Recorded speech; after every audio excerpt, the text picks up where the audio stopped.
ಎಲ್ಲರಿಗೂ ನಮಸ್ಕಾರ. ಜ್ಯೋತಿ ಕಿರಣ್ ಕ್ರಿಯೇಷನ್ಸ್ಗೆ ಸ್ವಾಗತ. ಈ ದಿನ ಹೋಟೆಲ್ ಸ್ಟೈಲ್ ದೋಸೆ ಹಿಟ್ಟು ಮನೆಯಲ್ಲಿಯೇ ಹೇಗೆ ಮಾಡೋದು ಅನ್ನೋದನ್ನು ತೋರಿಸ್ಕೊಡ್ತಾ ಇದ್ದೀನಿ. ಬೇಕಾಗುವ ಪದಾರ್ಥಗಳು: ರೇಷನ್ ಅಕ್ಕಿ ಅರ್ಧ kg, ಉದ್ದಿನಬೇಳೆ 100 ಗ್ರಾಂ, ಕುಚ್ಚಲಕ್ಕಿ ಸ್ವಲ್ಪ. ಕುಚ್ಚಲಕ್ಕಿ ಹಾಕಿದರೆ ದೋಸೆ ಗರಿಗರಿಯಾಗಿ ಬರ್ತವೆ.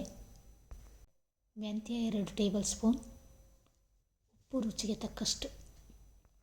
ಕೇವಲ ಇಷ್ಟು ಸಾಮಗ್ರಿಗಳಿಂದ ಮನೆಯಲ್ಲಿಯೇ ದೋಸೆ ಹಿಟ್ಟು ಮಾಡಬಹುದು.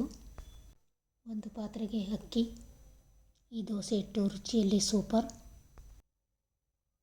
ಕುಚ್ಚಲಕ್ಕಿ, ಉದ್ದಿನಬೇಳೆ, ಮೆಂತ್ಯ ಎಲ್ಲವನ್ನು ಸೇರಿಸಿ ಸ್ವಲ್ಪ ನೀರು ಹಾಕಿ 2 ರಿಂದ 3 ಬಾರಿ ಚೆನ್ನಾಗಿ ತೊಳಿಬೇಕು.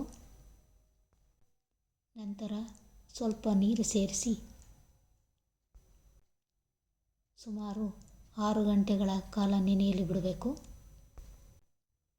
ನಂತರ ಅಕ್ಕಿಯನ್ನು ಒಂದು ಮಿಕ್ಸಿ ಜಾರ್ಗೆ ಹಾಕಿ ಸ್ವಲ್ಪ ನೀರು ಸೇರಿಸಿ ನುಣ್ಣಗೆ ರುಬ್ಕೋಬೇಕು.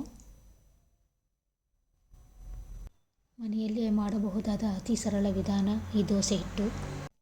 ಈ ಹಿಟ್ಟು ಕೇವಲ ದೋಸೆಗೆ ಮಾತ್ರ ಅಲ್ಲ, ಮನೆಯ ಸುವಾಸನೆ, ಅಮ್ಮನ ಪ್ರೀತಿ ಮತ್ತು ಅಡುಗೆಯ ನೆನಪುಗಳೆಲ್ಲ ಮಿಶ್ರಣವಾದ ಒಂದು ಕತೆ. ನೋಡಿ, ಈಗ ಹಿಟ್ಟನ್ನು ಈ ರೀತಿ ಚೆನ್ನಾಗಿ ರುಬ್ಬಿಟ್ಕೊಂಡಿದ್ದೀನಿ. ಇದಕ್ಕೆ ಸ್ವಲ್ಪ ಉಪ್ಪು ಸೇರಿಸಿ ಚೆನ್ನಾಗಿ ಮಿಕ್ಸ್ ಮಾಡಿ ಸುಮಾರು 4 ಗಂಟೆಗಳ ಕಾಲ ಮಿಶ್ರಣವನ್ನು ಹಾಗೆ ಬಿಡಬೇಕು. ಕುರುಕುರು ದೋಸೆಗಾಗಿ ಸೂಪರ್ ಬ್ಯಾಟರ್ ಸೀಕ್ರೆಟನ್ನು ಹೇಳ್ತಾ ಇದ್ದೀನಿ. ಈ ಹಿಟ್ಟನ್ನು ಮನೆಯಲ್ಲಿಯೇ ಒಮ್ಮೆ ಮಾಡಿ ನೋಡಿ. ಇದು ಕೇವಲ ದೋಸೆ ಅಲ್ಲ, ಒಂದು ನೆನಪಿನ ರುಚಿ. ನಿಮ್ಮ ಪ್ಲೇಟಿನಲ್ಲಿ ಈ ದೋಸೆ ಹಿಟ್ಟು ಅಡುಗೆಯಲ್ಲಿನ ಪ್ರೀತಿ, ಮನೆಯ ಸೌಖ್ಯ, ಬಾಲ್ಯದ ಸವಿ ಎಲ್ಲವನ್ನೂ ತನ್ನೊಳಗೆ ಹೊತ್ತಿದೆ. ಪ್ರತಿ ದೋಸೆಯಲ್ಲೂ ನೀವು ಮನೆಯ ಆರಾಮ, ಪ್ರೀತಿಯ ಸ್ಪರ್ಶವನ್ನು ಅನುಭವಿಸುತ್ತೀರಿ. ಇಂದು ನಿಮಗಾಗಿ ತರುತ್ತಿದ್ದೇವೆ ಪರ್ಫೆಕ್ಟ್ ಫರ್ಮೆಂಟೇಷನ್ ಆಗುವ ಹೋಟೆಲ್ ಸ್ಟೈಲ್ ಕುರುಕುರು ದೋಸೆ ಹಿಟ್ಟು ರೆಸಿಪಿ. ನೋಡಿ, ಈಗ ಫರ್ಮೆಂಟೇಷನ್ ಆಗಿ ಹಿಟ್ಟು ಉಬ್ಬಿದೆ. ಈಗ ಇದನ್ನು ದೋಸೆ ಮಾಡಲಿಕ್ಕೆ ಉಪಯೋಗಿಸ್ಬೋದು. ಮನೆಯಲ್ಲಿ ಒಂದು ಜಿಪ್ಪರ್ ಬ್ಯಾಗ್ ಇದ್ದರೆ ಅದರಲ್ಲಿ ಹಿಟ್ಟನ್ನು ಹಾಕಿ ಫ್ರಿಜ್ನಲ್ಲಿ ಸ್ಟೋರ್ ಮಾಡಿಟ್ಕೋಬೋದು. ನಿಮಗೆ ಯಾವಾಗ ಬೇಕೋ ಆಗ ದೋಸೆಯನ್ನು ಮಾಡ್ಕೊಂಡು ತಿನ್ಬೋದು.